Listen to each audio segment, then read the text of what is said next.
Movie start होती है और कुछ लड़कों को हम रिवर के पास खेलता हुआ देखते हैं। वहाँ पर उन्हें एक डेड बॉडी मिली।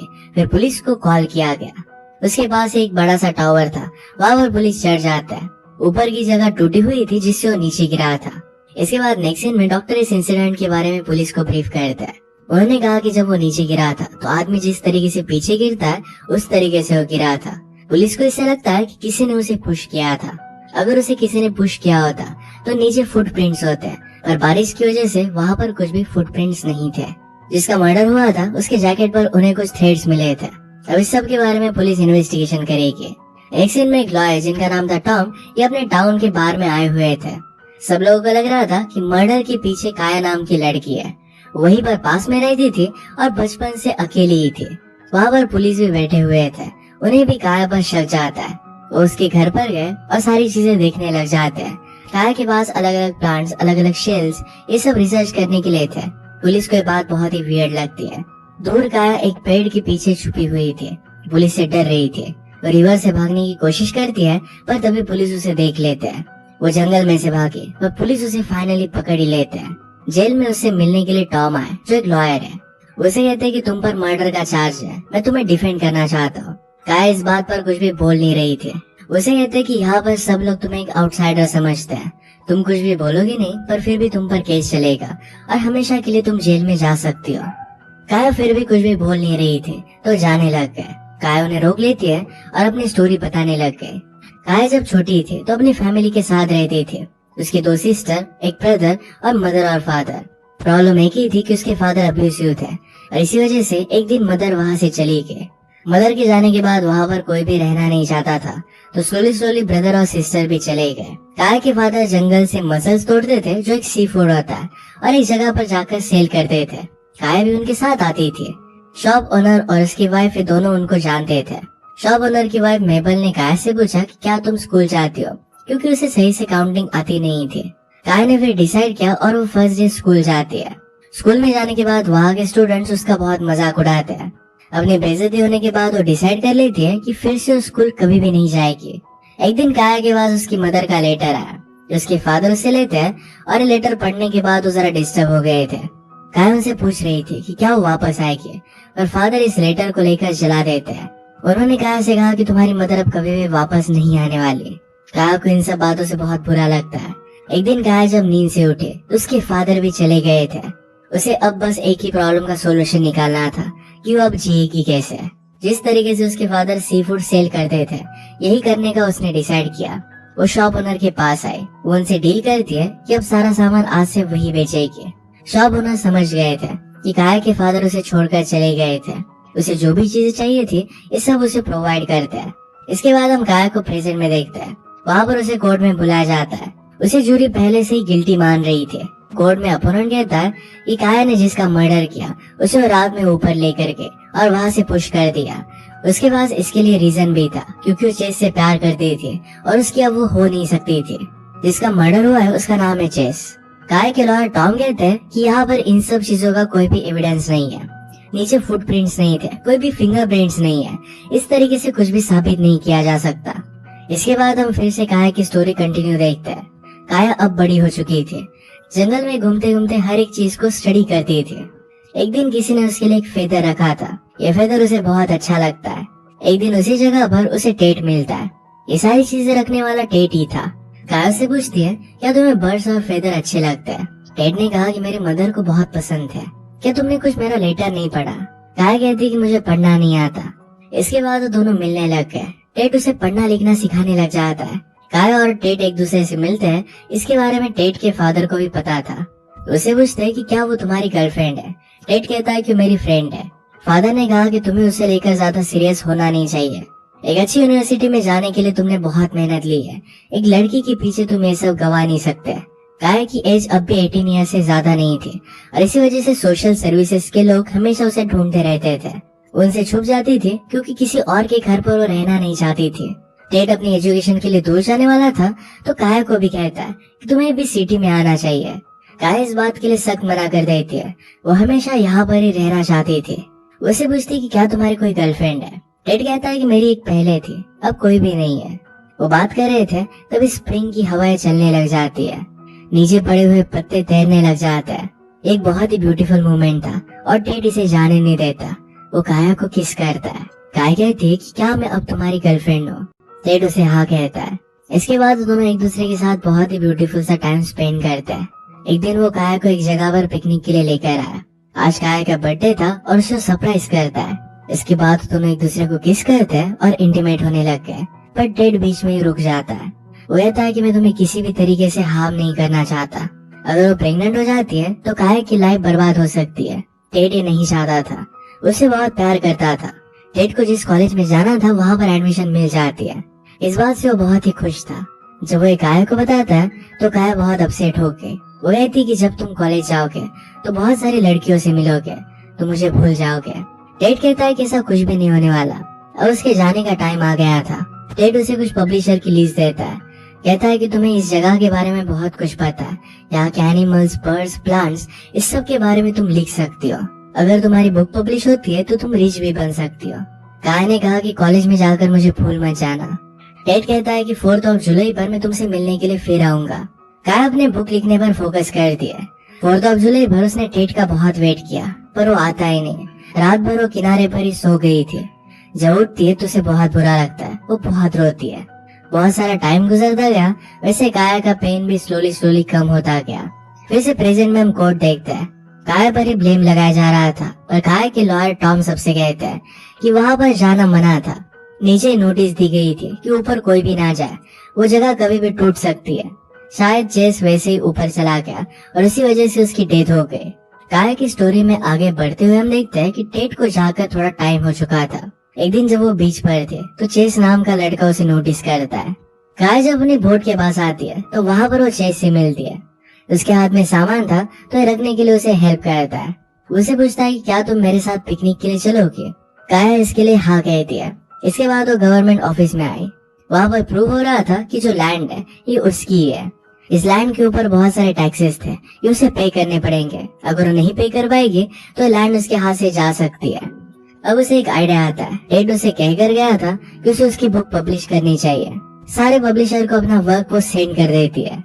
संडे को काया और चेस अपनी डेट के लिए आए। वहाँ पर चेस को एक शेल मिला जो बहुत ही कम मिलता था। उस शेल का नाम भी काया को पता था। टेड कहता है कि तुम बहुत ही अमेजिंग हो। इसके बाद उसे किस करने लग गया, उसके साथ इंटीमेट होने वाला था, पर काया उसे रोक लेती है। उसे कहती कि तुम मुझे समझते क्या, मैं ऐसी वैसी लड़की नहीं हूँ। टेड कहता है कि मुझसे गलती हो गई, प्लीज मुझे माफ कर दो। वो कहता है कि तुम्हें सॉरी कहने के लिए एक जगह पर मैं लेकर जाना चाहता हूँ। उसे वही टावर पर लेकर गया जहाँ से गिरकर बाद में उसकी डेथ होने वाली है। काया को ये जगह बहुत पसंद आती है। इसके बाद उसे घर पर छोड़ने के लिए आता है। उसकी सारी रिसर्च देखता है और ये देखकर बहुत ही इम्प्रेस था।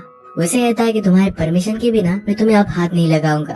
काया ने उसे माफ कर दिया था और फिर वो दोनों एक दूसरे के साथ बहुत सारा टाइम स्पेंड करने लग जाते हैं।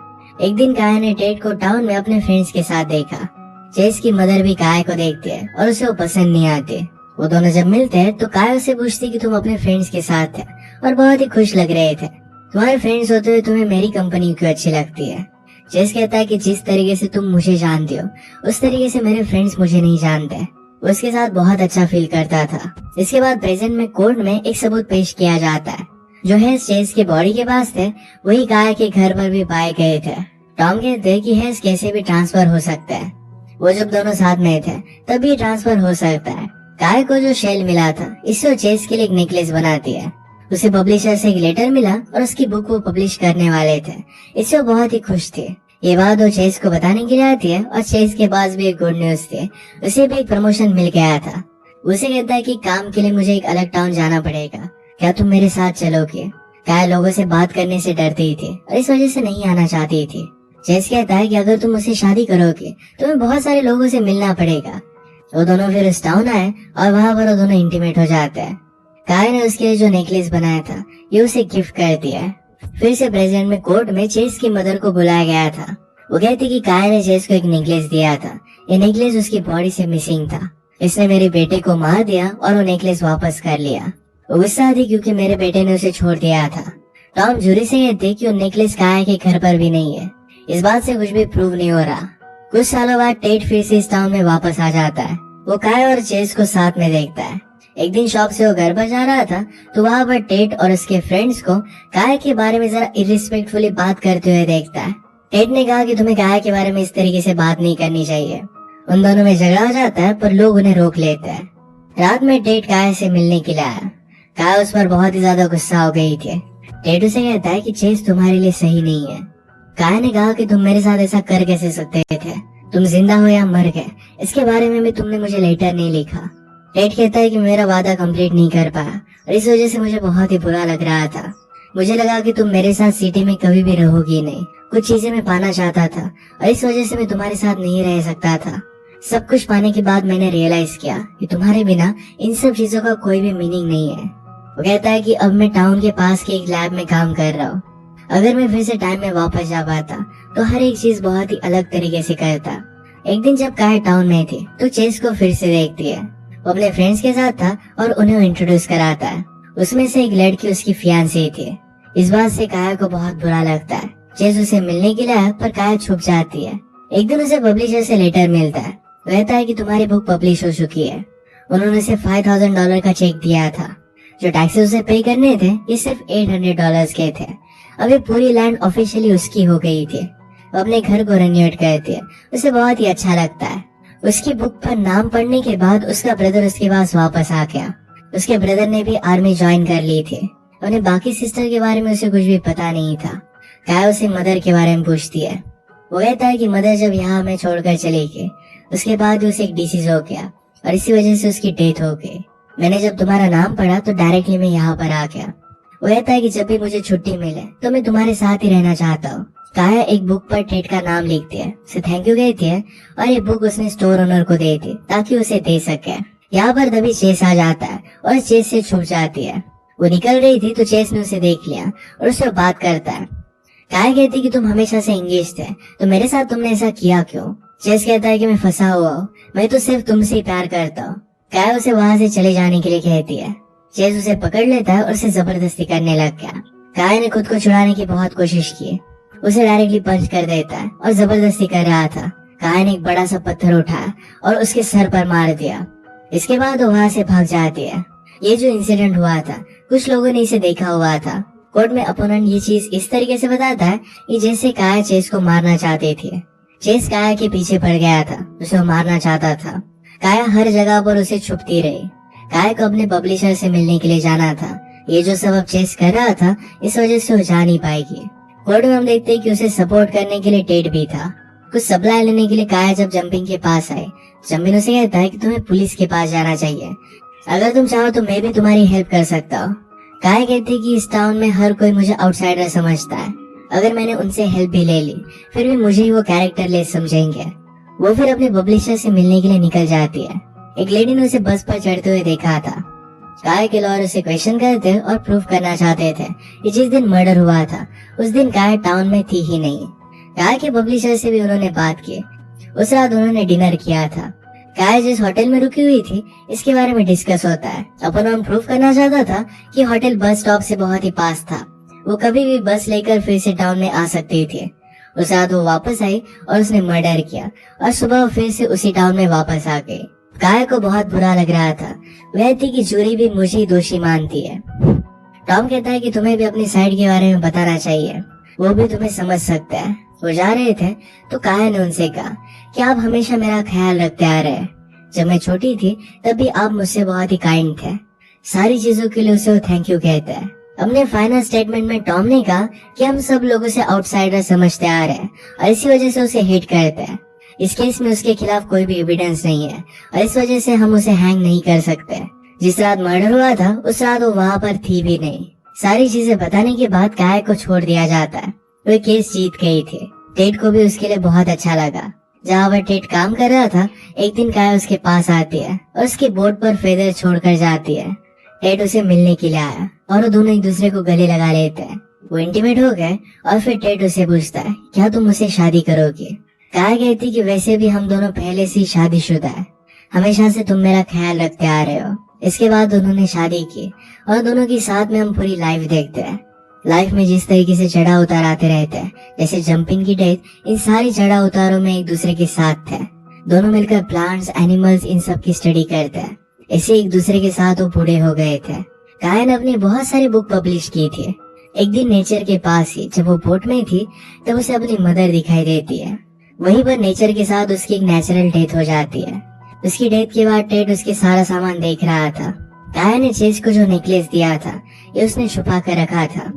इसका मतलब है जिस रात चेस का मर्डर हुआ था तो काया उसके पास ही थे।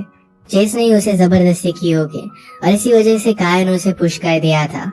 टेड झेल लेता है और उसे पानी में डाल देता है। इसी के साथ इस मूवी का एंड हो जाता है।